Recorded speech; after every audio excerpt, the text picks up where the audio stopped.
Okay, let's do the 17th example. That is f of x is equal to tan x. So the derivative of tan x, we already know that the derivative of tan x is, okay, tan x is equal to secant square x. Okay, so let's see how it's derived. Okay, using the first principle of derivative. Again, f dash of x is equal to limit h tends to 0, f of x plus h minus f of x upon h. Okay, so f dash of x will be, f of x is this, f dash of x will be limit h tends to 0 tan x plus h, adding h to the x variable, minus function as it is tan x upon h. Okay, now okay is equal to limit h tends to 0. Let's bring the h out. Okay, 1 by h. Now you see, we know that sine tan theta is equal to sine theta upon cos theta. Okay, so let's write this as in the terms of sine and cos. So we can write this as sine x plus h upon cos x plus h. Okay, this one sine x upon cos x.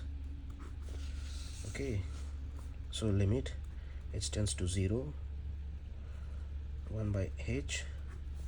So let's take LCM here. Cos x plus h multiplied by cos x. So cos x, this will become sine x plus h and cos x, minus this will become cos x plus h and sin x. Okay, now if you see this whole thing represents or resembles a formula, trigonometric formula, that is what is that formula? Sine a minus b. Sine a minus b equal to sine a cos b, sine a cos b minus cos a sin b. Okay, so this can be written as, okay, now this is a, assuming this one a and this one as b. Okay, sin a cos b and cos a sin b. Okay, so this can be written as is in this form.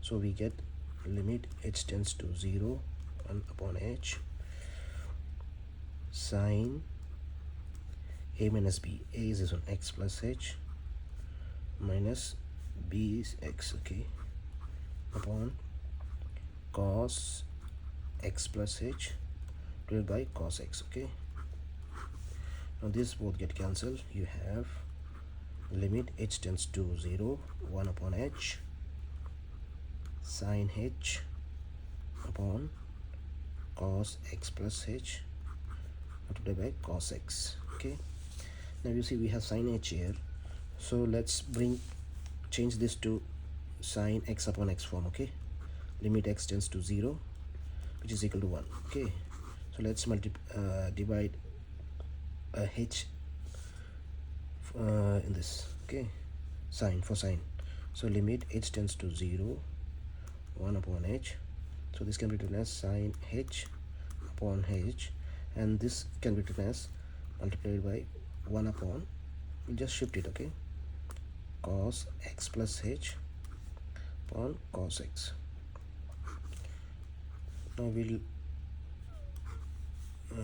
split the, so okay, we are dividing by an h, so we'll multiply also with an h here. Okay, so this h and this h get cancelled, so you have limit h tends to 0 sine h upon h multiplied by, let us bring this also, eliminate h tend to 0, 1 upon cos x plus h divided by cos x. Okay, now this whole thing becomes 1, okay, according to this, and remaining is this. So you have 1 multiplied by 1 upon, now putting the value of h, you get cos x plus 0 multiplied by cos x, which is equal to 1 upon cos x multiplied by cos x. Okay, so it becomes 1 upon cos square x. You know that reciprocal of 1 by cos square will be secant square. Okay, you know that secant square theta is equal to 1 upon cos square theta, or secant theta is equal to 1 upon cos theta. So this can be written as secant square theta, secant square x. Okay, that's it. Okay, now 18th example. F of x is equal to sine square x. So we can write sine square as sine x multiplied by sine x. Okay, so now assuming this, now f of x is this one, assuming this one, this to be u multiplied b, this one as u and this as v. Okay, so uv whole dash will be u dash v plus u v dash. Okay, this is a formula. Okay, so we can write f dash of x is equal to, so this is u dash. Okay, so sine x whole dash, that is derivative of sine x multiplied by sine x as it is, plus sine x and v sine x whole dash. So this will become cos x, this is sine x, plus this is sine x and this is cos x. Okay, sine x cos x, sine x cos x. So this can be written as 2 sine x cos x. Okay, if you add both, it becomes 2 sine x cos x. Now we have a formula that is sine 2 theta is equal to 2 sine theta cos theta. Okay,